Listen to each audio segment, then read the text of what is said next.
अखन अहाँ सब सुन रहल छी अमचन म्यूजिक की शानदार प्रस्तुति।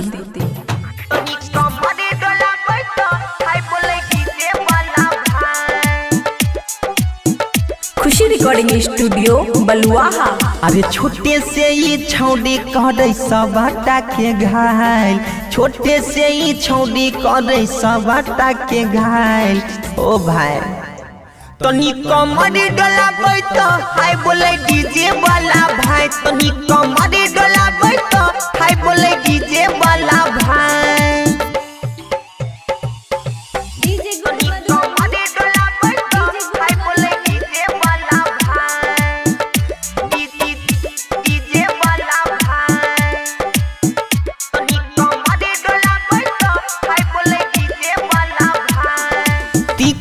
छे कारा लगई है नहीं कोई हाथ रे, चले छे चक्कर एकर छौड़ा ऑपरेटर के साथ रे।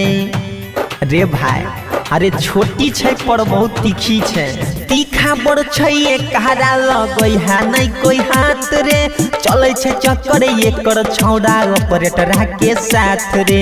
नाच के छौड़ी छौड़ा बीच में दिल कहीं आग लगा, अरे नाच के छौड़ी छौड़ा बीच में दिल कहीं आग लगा।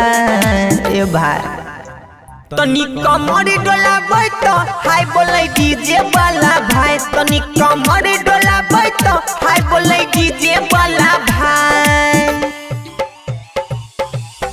तनी कमर डोलाबै तो हाय बोले डीजे वाला भाई, तनी कमर डोलाबै तो हाय बोले डीजे वाला भाई, तनी कमर डोलाबै तो। अरे निक निक गाना बजाबै छै देखी एकरा ले आय रे, देखी चलाबै छै भुकुर भुकुर ढोरी पर हे जरा लाइट रे।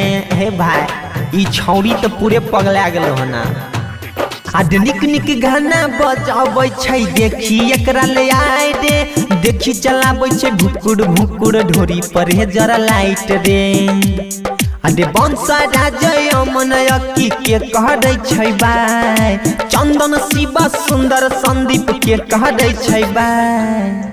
तनी कमर डोलाबै तो हाय बोले डीजे वाला भाई, तनी कमर डोलाबै तो हाय बोले डीजे वाला भाई। खुशी रिकॉर्डिंग स्टूडियो बलुआहा।